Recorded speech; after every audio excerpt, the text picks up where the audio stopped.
તો સાબરકાંઠા લોકસભા ભાજપના ઉમેદવારને લઈને ભાજપમાં અંદરો-અંદર ડખા ચાલી રહ્યા છે। ત્યારે ઉમેદવાર બદલવા માટે હવે ભાજપના જ કાર્યકરો ખુલ્લીને વિરોધ કરી રહ્યા છે।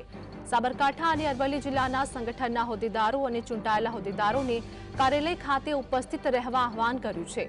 તો મંગળવાર સવારે 11 કલાકે જિલ્લા ભાજપ કાર્યાલયે હાજર રહેવા માટે આહવાન કર્યું છે। પેજ પ્રમુખો અને ઉચ્ચ પ્રમુખોને કાર્યાલય ખાતે હાજર રહેવા માટે કહેવામાં આવ્યું છે।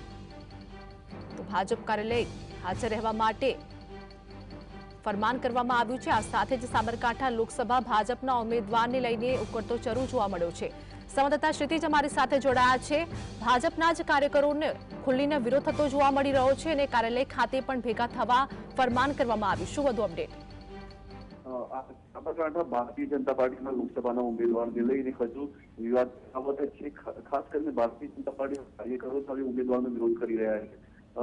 ગૃહ રાજ્ય પ્રધાન અને મુખ્યમંત્રીએ ભારતીય જનતા પાર્ટીના સાબરકાંઠા અને અરવલ્લી જિલ્લાના હોદ્દેદારોને સાંભળ્યા બાદ પણ હજુ સુધી કોઈ નિર્ણય ન લેવાતા હવે કાર્યકરોની ધીરજ ખૂટી છે અને તે લોકોએ સોશિયલ મીડિયામાં પત્રિકા વાયરલ કરી છે, જેની અંદર સાબરકાંઠા અને અરવલ્લી જિલ્લાના સંગઠનના હોદ્દેદારો અને ચૂંટાયેલા હોદ્દેદારોને હિંમતનગર ભારતીય જનતા પાર્ટીના કાર્યાલય ખાતે મંગળવારે સવારે 11 કલાકે ઉપસ્થિત રહેવા માટેનું આહવાન કરવામાં આવ્યું છે, જેમાં પ્રેસ નારાજી પાર્ટી સંગઠન સુધીના હોદ્દેદારોને ત્યાં હાજર રહેવા માટેની સૂચના આપવામાં આવી છે। આ ઉપરાંત તે લોકોએ અને ટોપી ફરજિયાત પહેરવા માટેની પણ સૂચના આપવામાં આવી છે।